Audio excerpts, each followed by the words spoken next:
सबसे पहले तो आपका शुक्रिया कि आपने मुझे अपने विचार व्यक्त करने का मौका दिया। तो बढ़ते हैं पहले प्रश्न पे। बंगाल में किसकी सरकार चाहिए? जी, तो आज का युवा से अगर पूछेगा कि बंगाल में किसकी सरकार चाहिए, तो वो डायरेक्टली ना सही, इनडायरेक्टली वो ज़रूर बोलेगा कि राष्ट्र फूल उसकी गरिमा रही है, उसकी प्रतीक रही है, उसकी आन बान शान सब राष्ट्र फूल में है और आगे भी रहेगी। अब आप समझ लीजिए उसको किसकी सरकार चाहिए।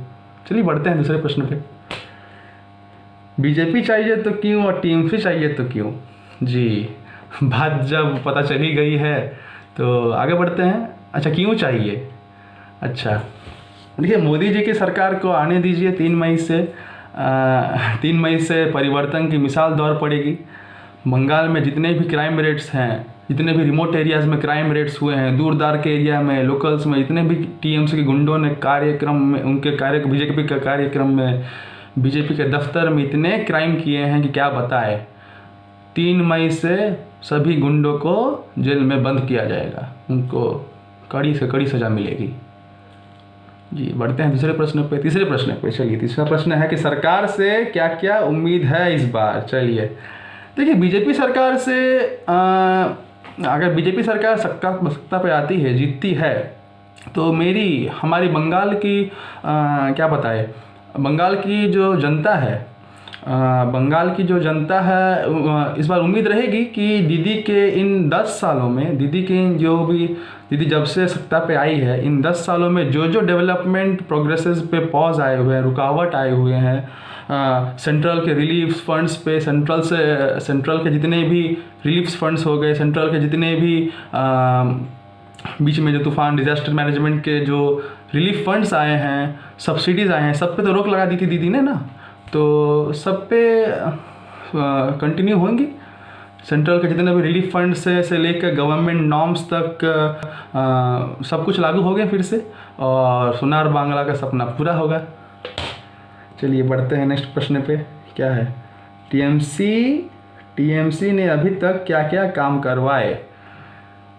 प्रश्न बड़ा जटिल हो गया है, थोड़ा जटिल प्रश्न है, बट ट्राई करेंगे उत्तर देने का। देखिए, दीदी ने 10 सालों में बहुत ही कम काम करवाए हैं, बहुत ही कम काम।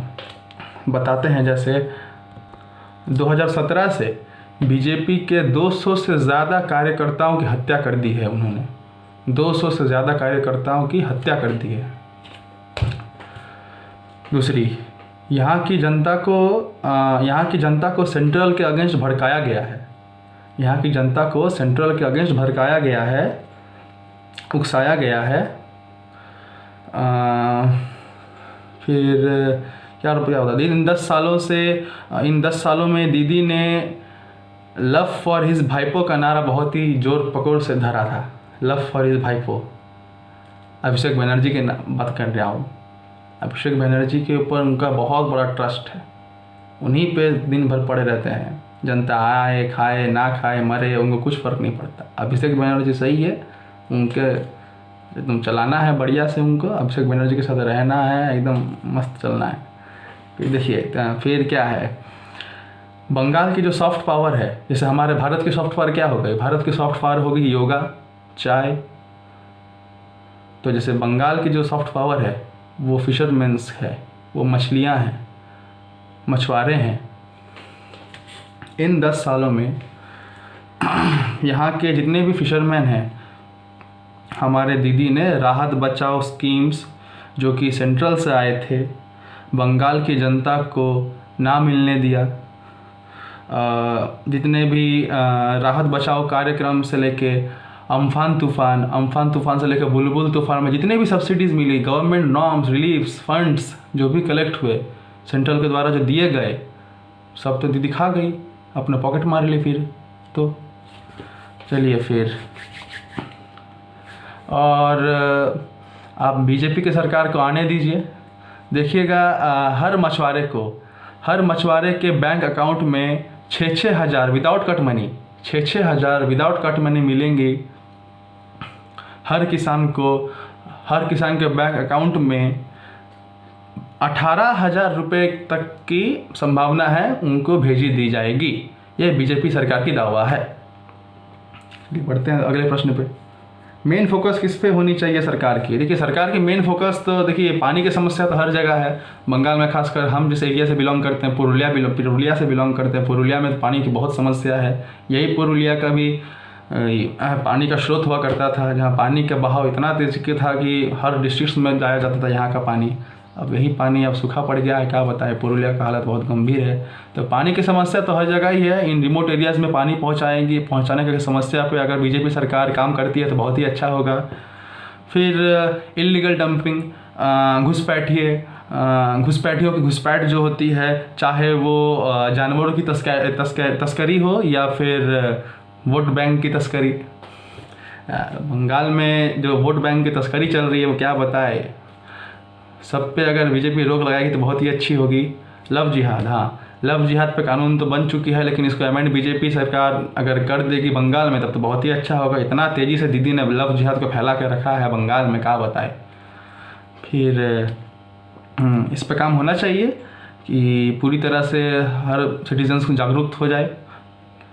और CA NRC के तहत जितने भी इल्लीगल तरीके से बंगाल में रह रहे हैं, बांग्लादेश से आए, नेपाल, भूटान, कहीं से भी या इल्लीगल तरीके से यहाँ रह रहे हैं बंगाल में, उनको नागरिकता दी जाए, बहुत ही अच्छी काम होगी। जो भी राहत बचाओ पैकेजेस जो दिलाए थे सेंट्रल की तरफ से, उनको फिर से कंटिन्यू किया जाए। सबका साथ सबका विकास। और बढ़ते हैं अगले प्रश्न पे। कोरोना में सेंट्रल और TMC दोनों में से किसने मदद की? अच्छा देखिए, कोरोना की वजह से तो पूरा देश दुनिया हाहाकार में अभी छाया हुआ है, मातम छाया हुआ है। कोरोना में अगर सेंट्रल की बात की जाए, उसी eight the same time TMC की बात की जाए, तो दोनों ने अपनी तरह से सेम एफर्ट्स लगाए हैं। TMC ने भी अपनी तरफ से सेम एफर्ट्स लगाए हैं और सेंट्रल ने भी अपनी तरफ से सेम एफर्ट्स लगाए हैं। दीदी को भी मैंने देखा था कोलकाता के सड़कों पे, सदर बाज़ार, मेट्रो बाज़ार, जितने भी बाज़ार एरिया में लोकल्स में जाके जागरूकता अभियान चलाए, सबको मास्क पहनाने के तकनीक बताई, सोशल डिस्टेंसिंग नॉर्म्स पढ़ाए। सेंट्रल ने भी काफ़ी मदद की। इसलिए at the same moment I would say कि सेंट्रल और TMC दोनों ने as proportionate to each other को हेल्प किए सिटीजन्स के लिए।